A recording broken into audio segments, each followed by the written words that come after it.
Për para ftyrës tonë. Po, jo sot, është i fort, do të heshtim. Po çu ka ndiku kjo në shoqëritë e tjera? Ka ndiku në geopolitizimin e emocioneve. Për shembull, në Kosovë ne kemi pas një shoqëri të ndarë në këtë aspekt. A me qenë me të fortin, a me qenë me doptin me të shtypurin. Dhe kjo një farë mënyre, emocionet tona, solidarizimin ton, e ka fund brenda një kalkulimi geopolitik, që normalisht na duhet me doptin me voze, vetë kemi qenë të dopt, por jo, dhe kjo është fenomen, ne nuk e gjykojmë, a është keq, mendoj, nuk e gjykojmë këtë apo atë. Po e diskutojmë si fenomen dhe e shohim origjinën e kësaj ku bëron. Dhe origjinën e saj mund ta gjejmë për shembull të një debati mes Platonit edhe Transimakut, ka qenë një sofist, edhe i thotë se historinë e shohin të fortit, jo të drejtit. Jo, thot Platoni, thot. Atëherë ata nuk e kanë kuptuar se ç'është drejtësia në fakt. Se për ndryshe, kur i forti është shkruan, edhe një ditë do të ballafaqohet me të njëjtën padrejtësi. Tash, edhe ai do ta kërkojë atë, si më thon, definicionin ideal se ç'është e drejta.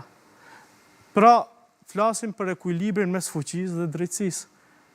Të jesh i fuqishëm, a do të thotë jesh i drejtë, në njëjtën kohë, apo të jesh i fuqishëm do të thotë që të krijosh vetëm se stabilitet shoqëror, cili është. Po nga njëherë drejtësia, kërkimi i drejtësisë ofron edhe destabilitet shoqëror. Të gjitha këto, domethënë, duke i kontekstualizuar në një, si themi, brenda një debati shoqëror, me shembuj të ndryshëm që kemi edhe në shoqërinë tonë, duke shkuar le të themi edhe deri tek politika jon lokale për shembull. Analizojmë për shembull fjalimet politike të liderëve. Skemat e tyre kognitive, fjalorin, retorikën, se si ata i bindin masat. Se thash, si bindemi ne për diçka se kjo është e mirë. Analizojmë edhe këtë. Analizojmë, kemi tema për shembull që do të flasim për laicitetin dhe sekularizmin.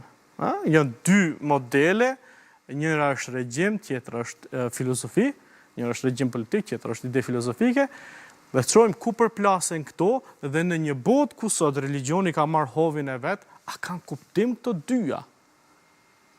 Se ka teoritë që flasim për një botë post-sekulare, se religioni ka marrë hovin e vet. Në anën tjetër kemi edhe një zhvillim të madh teknologjik, çfarë kritike ka me pas religioni sfidën e vet në epokën e teknologjisë. Autoriteti i mendimit në epokën e teknologjisë.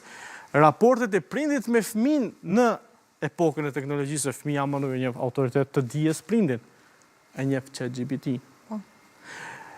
Këtë këto, do të thonë probleme këtë jashtë, si po them, ti mozaiku që na ka kap toksik për muhabetin, për politikën, për gjëra për këto.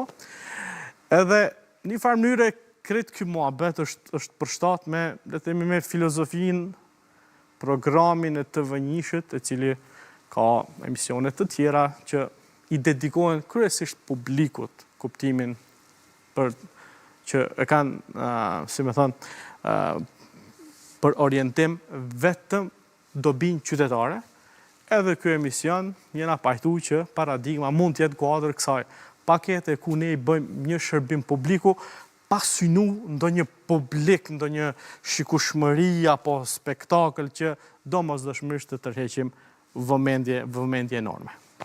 Masën dhe klikimet. Masën, absolutisht. Këtu po dalim. Ju thoni se emisioni synon një farë mënyre rikthimin e mendimit kritik. Kur themi rikthimin, çfarë mendoni saktësisht? Edhe a mendoni që publiku është i gatshëm për një thellim të tillë, apo thjesht anon tek kjo më herët që përmendet klikim?